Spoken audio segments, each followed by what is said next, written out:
Voina chuan guitar lesson thar kan zir ho lenga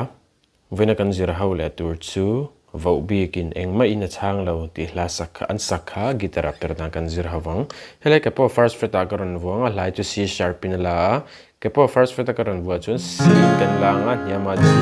asanga F minor A minor chuan E minor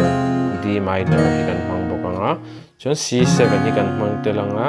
A hi kan hmang tel bokanga chuan a verse tira khanin C major 7 ni an hmang tel zo boka chuan khang kia kan hmang tia kan strumang down down down up down